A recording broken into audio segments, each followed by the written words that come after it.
Aqui no livro de Gênesis 6, 8, ou melhor, 6, 9, fala da história de Noé. E começa dizendo: eis a história de Noé. Noé era um homem justo, íntegro entre os contemporâneos, entre aquela geração. Noé andava com Deus. Essa é a história de Noé. Essa tem que ser a minha e a sua história. Veja que não tem como.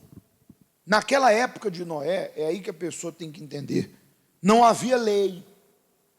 Se já tendo a lei de Deus, as pessoas vivem fora da disciplina, vivem fora do caminho de Deus, porque quando Deus tirou o povo do Egito, Deus lá no Monte Sinai, deu a Moisés o quê? As tábuas da lei. As 10 principais leis estão lá, os 10 mandamentos. Só que se você pegar os livros escritos por Moisés, você vai ver que Deus, através de Moisés, deu várias outras leis. O livro de Levítico é um deles. Só leis. Leis para quem rouba, para quem adultera, para quem prostitui, para quem deve e não paga. Então, antes da saída do Egito, não havia lei. Não havia regras. E muito antes ainda do Egito, no princípio de Noé, em que veio o dilúvio, as pessoas viviam a vida ao Deus dará, da maneira que queriam. Prostituíam, trocavam de mulher, como se troca de roupa, homem com homem, mulher com mulher, uma devassa, uma pouca vergonha, uma safadeza. Matavam, não havia lei, não havia quem punisse, não havia quem julgasse. Então cada um fazia o que queria. Imagina como que estava o mundo naquela época.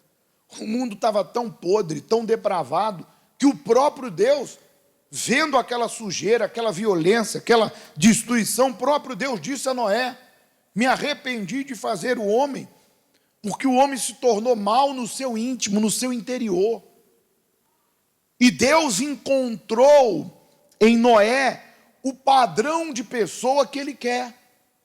Deus encontrou no caráter de Noé, que temia Deus, temia porque já não vive mais. Deus encontrou o seguinte: é esse tipo de povo que eu quero. Eu quero que o meu povo seja como Noé, separado. Porque mesmo Noé vivendo em meio àquela geração podre, em meio àquela pouca vergonha, ele não se deixou levar. Ele não se deixou contaminar, ele não trocou a mulher dele por outra, ele não foi desleal, ele não foi violento, ele não foi uma pessoa problemática, porque ele decidiu andar com Deus. Não é sorte, não é azar, é decisão. Então, de repente, você está vivendo nesse mundo, não pense você que o mundo vai ficar melhor para você ficar melhor, não vai. Pelo contrário, o texto de Colossenses 3 diz que nos últimos tempos sobreviriam tempos difíceis, porque os homens seriam egoístas, ingratos, violentos, cruéis. Então o mundo está piorando, quem vai mudar sou eu. O mundo está ruim, quem vai melhorar sou eu. Então, naquela ocasião, o mundo estava podre, mas Noé manteve-se andando com quem? Com Deus. Então não justifica você dizer: eu sou assim por causa do meu pai, eu sou assim por causa do meu marido, eu tenho essa mágoa por causa de fulana, eu estou nesse vício porque eu estou influenciado. Não, você está no pecado se você quer estar. A vida é sua, cada um recebeu uma vida e cada um faz da sua vida o que quer. Os olhos de Deus passam por toda a terra e procura pessoas que queiram Deus. Deus encontrou quem? Noé. Deus olhou e viu que Noé vivia para a família, Noé temia a Deus, Noé era fiel à esposa, Noé era um homem íntegro. O que é íntegro? Verdadeiro, sincero, que não andava no erro, na safadeza.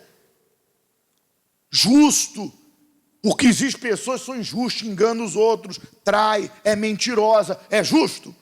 É justo eu falar mal dela para prejudicar ela? Eu sou justo? Então você que é fofoqueiro é um injusto. É justo eu querer prejudicar ela para tomar o lugar dela? É justo eu querer se aproveitar do que ela tem? Então tem gente que não é justa. é aproveitadora, é mentirosa, é tratante, deve no pago, engana, mente, faz o que todo mundo faz. Mas Noé era homem justo, íntegro. Noé andava com Deus. Vamos entender o contexto. Imagina eu de mão dadas com Deus. Tem como eu andar com Deus e com a amante? Tem como andar com Deus e com a prostituição? Tem como eu andar com Deus e com a mentira, com a mágoa, com ódio? Então, não tem como servir a dois senhores. Se você decidiu andar com pecado, saiba que você está sozinho. Você não está andando com Deus coisa nenhuma. Deus só anda com quem quer andar com Ele, com quem é leal, fiel. Tentado todo mundo é. Sugerir o mal sugere. Mas se eu e você decidirmos nos separar para Deus e andar com Deus, não tem ninguém que possa impedir isso de acontecer na nossa vida. E aí Deus disse, Noé, achou graça. Deus disse, entra você e tua família na arca.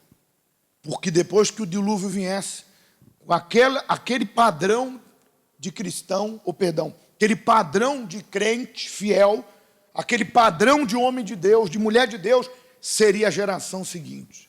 Claro, nós sabemos que Deus sempre está planejando redimir o ser humano. Aconteceu? Sim, mas como o ser humano tem vontade própria, novamente o ser humano se perdeu. Foi quando Deus teve que enviar quem? O próprio Filho, para resgatar de uma vez por todas, para criar um plano de salvação que não precisaria mandar mais ninguém, não precisaria sacrificar mais nenhum animal. O plano era o Filho de Deus derramar o sangue na cruz do Calvário e todo aquele que nele crê no sacrifício, crê em Jesus Cristo, tem a salvação e vida eterna. Esse plano foi magnífico. O plano de redenção divino. Então, senhor, senhora, você que está andando com a mentira, com o ódio, com a safadeza, você que está andando com as coisas erradas, o dilúvio vai vir. Que dilúvio é esse? Daqui a pouco Jesus volta, ou nós vamos morrer. E você não vai ter direito à salvação, porque você não está andando com Deus. Entra na arca da salvação. Que arca é essa? É o compromisso com Deus. Seja fiel, seja leal. Não se entregue ao que as pessoas aí fora se entregam. Ele era fiel entre os seus contemporâneos, isso significa que ele poderia dizer, eu faço porque todo mundo faz. Não, eu não sou todo mundo, eu sou um escolhido de Deus. Amém? Por isso, você que deseja isso, esse compromisso, por gentileza, fique de pé.